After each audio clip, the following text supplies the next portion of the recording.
Assalamualaikum warahmatullahi wabarakatuh. Di sini kami akan mempresentasikan tentang lemak. Pengertian lemak. Secara definisi, lemak adalah senyawa organik yang terdapat di alam dan sukar larut dalam air, tetapi mudah larut dalam pelarut organik nonpolar, misalnya hidrokarbon atau eter. Untuk pengertian lebih dalam, lemak adalah ester dari gliserol dengan asam-asam karboksilat suku tinggi. Ester-ester itu dikenal dengan gliserida. Lemak umumnya bersumber dari hewan, sedangkan minyak dari tumbuhan. Pada temperatur kamar, lemak berwujud padat, sedangkan pada temperatur kamar, minyak berwujud cair.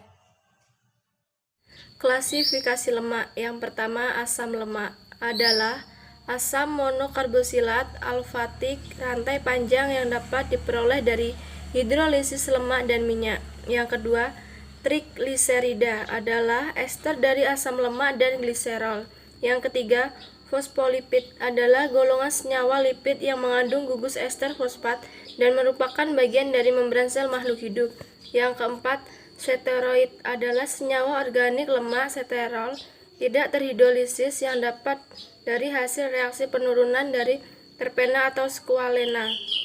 Yang kelima, asam nukleat adalah makromolekul biokimia yang kompleks, berbobot molekul tinggi, dan tersusun atas rantai nukleotida yang mengandung informasi genetik.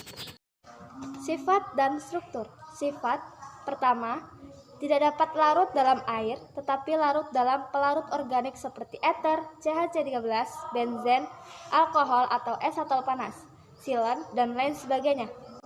Serta dapat diekstraksi dari sel hewan atau tumbuhan dengan pelarut tersebut. 2. Secara kimia, penyusun utama adalah asam lemak. Dalam 100 gram lipid terdapat 95% asam lemak. 3. Mengandung zat-zat yang dibutuhkan oleh manusia seperti asam lemak esensial. Berdasarkan struktur trigliserida, lipid terbagi menjadi dua jenis, yaitu lemak dan minyak, yang tergolong senyawa gliserida, yang berarti senyawa yang memiliki 3 gliserol. Reaksi kimia dalam lemak. Ada 3 jenis reaksi kimia yang terjadi dalam lipid, yaitu 1. Reaksi pembentukan hidrolisis adalah 2 reaksi yang saling berkebalikan. 2. Reaksi saponifikasi atau penyabunan adalah campuran lemak dan basa kuat yang menghasilkan sabun atau garam lemak dengan gliserol. 3. Reaksi hidrogenasi adalah reaksi penjenuhan lemak yang mengubah wujud lemak menjadi bentuk padat. Sumber dan fungsi. Sumber lemak. Lemak tidak sehat bersumber dari daging merah seperti daging sapi, daging kambing, daging domba, kulit ayam, minyak kelapa, dan produk olahan susu seperti mentega, krim, dan keju.